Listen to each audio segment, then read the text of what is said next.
Welcome, God lovers. Thank you for coming back to listen to God's Word, the words of the saints and the message we bring today.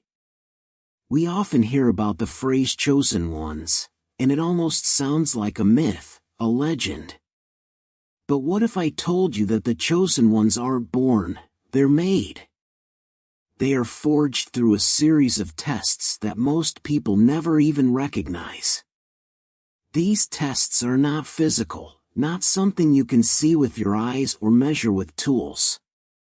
They are spiritual, mental, and emotional, and they are the hardest challenges one can face. Few people go through them, even fewer pass. But those who do, they emerge forever changed. You see, life itself is a test, but not everyone gets the same test. There are levels to this, and the deeper you go, the more intense the challenges become. The chosen ones are those who are willing to face the hardest tests, not because they want to, but because they have no other choice. They feel this deep, unshakable pull, an inner calling that tells them, you must go through this. It's not optional, and it's not glamorous either. These tests will push you to the edge, make you question everything, even who you think you are. But if you can endure them, you will come out the other side transformed. The first test begins when you are asked to confront the truth of who you truly are. We spend so much time building up an image of ourselves, a mask that we show to the world. We define ourselves by our jobs, our relationships, our possessions. But the first test strips all of that away. It forces you to look in the mirror and see yourself without the mask. This moment is terrifying for most people because it's like staring into the abyss. Who are you when you're not being defined by the external world? Who are you when everything you thought you were is stripped away? Many people can't handle this first test. They turn back. They retreat into the comfort of their illusions. But the chosen ones, those who are destined for something greater, they don't turn away. They stand there, staring into the mirror, into the abyss, and they ask themselves the hardest question, who am I really? Have you ever asked yourself that? Not as a fleeting thought, but as a deep, burning question that won't let go until you find the answer.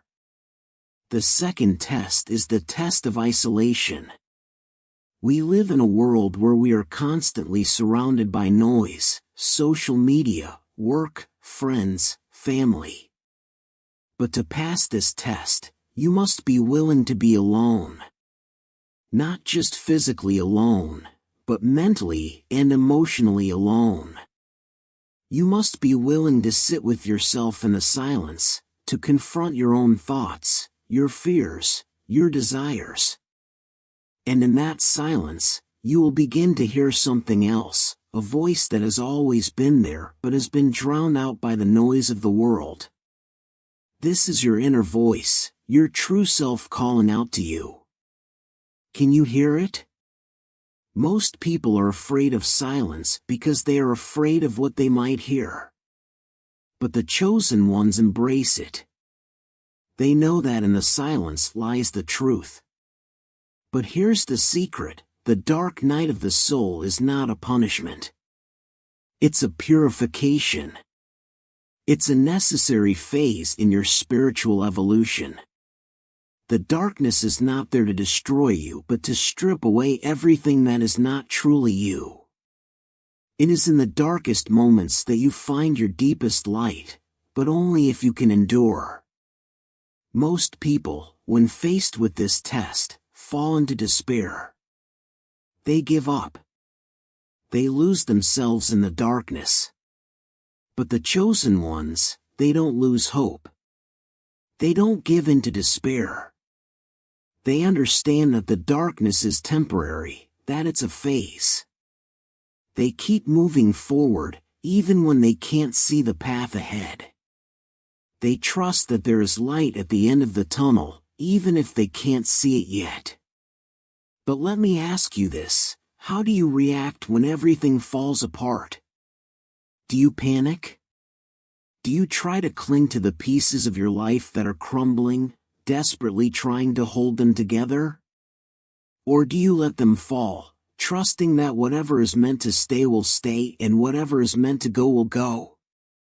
The fifth test is the test of faith. Not faith in the religious sense, but faith in yourself, in the universe, in life itself. When you are in the dark night of the soul, you must have faith that the darkness is not permanent. You must have faith that there is a greater plan at work, even if you can't see it. This is perhaps one of the hardest tests because it requires you to believe in something you cannot see, something you cannot prove. It requires you to trust in the unseen, to trust that there is meaning in the chaos, that there is purpose in the pain. Everything is happening for a reason, even if that reason is not clear to you yet. Faith is not blind. It's not about ignoring the pain or pretending that everything is okay. Faith is about acknowledging the pain, feeling it fully, and still choosing to believe that there is a purpose to it. It's about trusting that the universe is not against you but working for you, even when it feels like everything is falling apart. And here's the thing: when you are in the dark night of the soul, your faith will be tested over and over again. You will be tempted to lose hope, to give up, to believe that the darkness is all there is. But the chosen ones endure. They hold on to their faith, even when it feels like there is nothing left to hold on to. They keep moving forward, even when every step feels like it's taking them deeper into the darkness. So let me ask you, how strong is your faith? Can you hold on to it when everything around you is falling apart? Can you trust in the unseen, in the unknown, even when the path ahead is dark? At some point, when you've been in the dark long enough, when you've wrestled with the questions, the doubts, the fears, you come to a precipice. This is where the sixth test begins, the test of surrender. If you've made it this far, you've already proven that you are strong, resilient, and capable of enduring tremendous pain and uncertainty. But this test isn't about strength. It's about giving up control.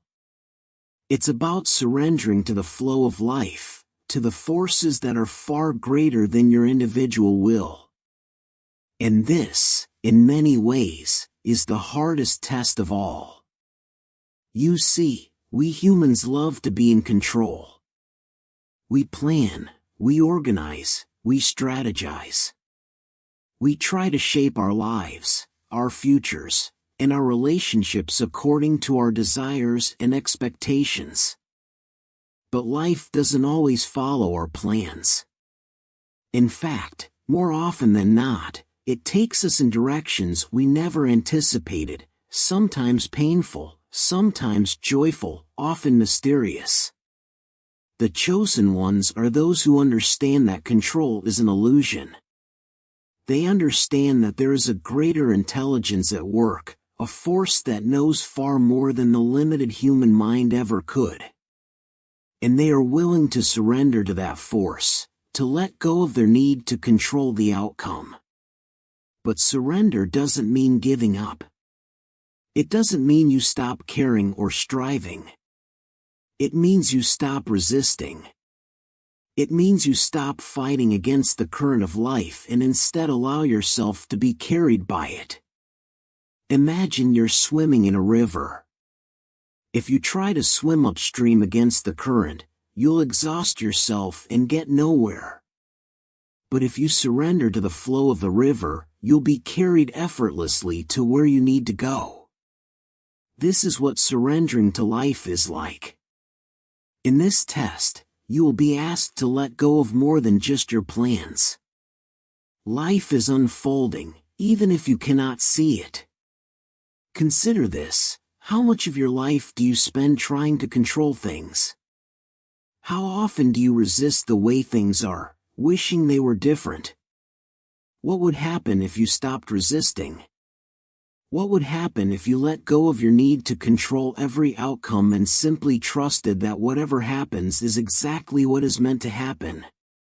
The test of surrender is not about weakness.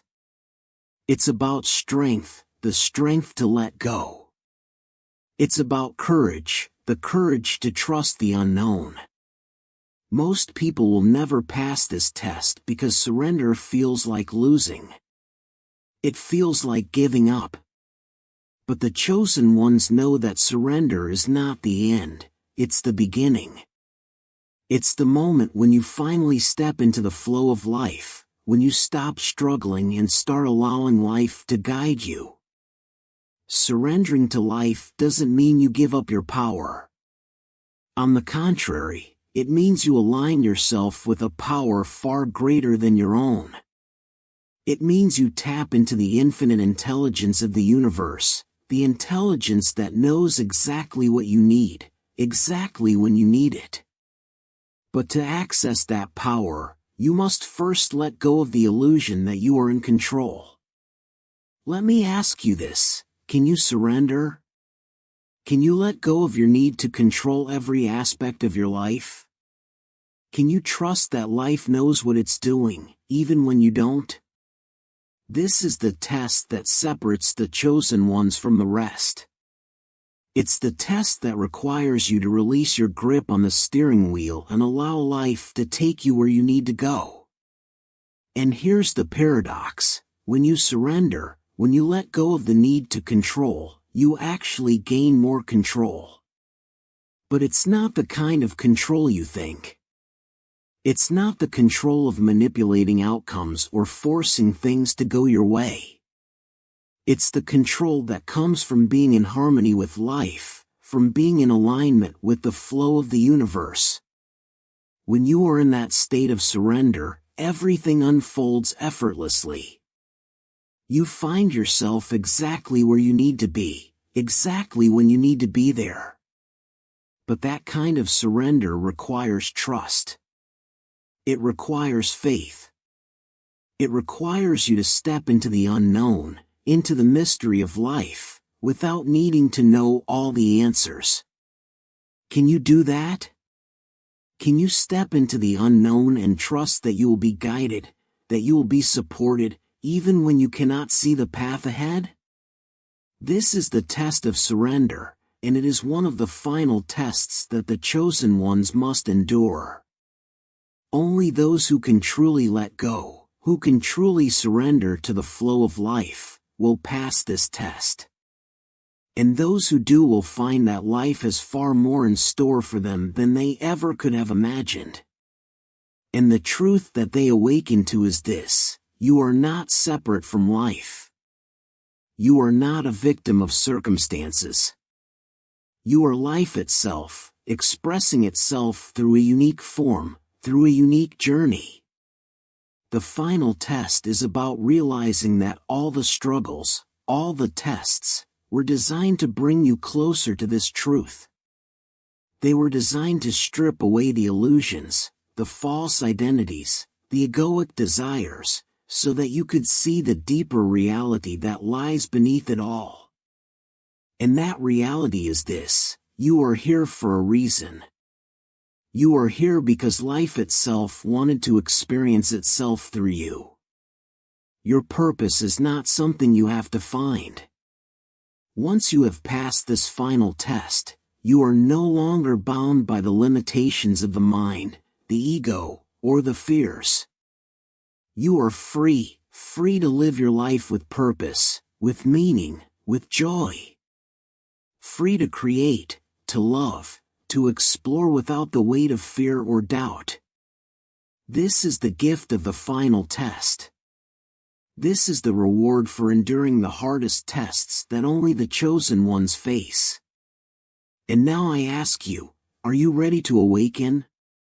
Are you ready to see the truth of who you are and why you are here? The journey is not easy. The tests are not easy. But if you can endure them, if you can pass through the darkness, the uncertainty, the pain, you will find that what awaits you on the other side is beyond anything you could have ever imagined. This is the path of the chosen ones. It is not a path for the faint of heart. It is a path for those who are willing to face the hardest tests, to endure the deepest challenges, and to come out the other side awakened, transformed, and free. And now the question is, are you one of the chosen ones? If you find this video useful and meaningful, don't forget to like and subscribe to watch more videos sharing God's message, helping us develop both mentally and spiritually. Please share this video with your loved ones to explore and develop the Christian path together. Wish you a day filled with happiness and peace. See you in the next videos.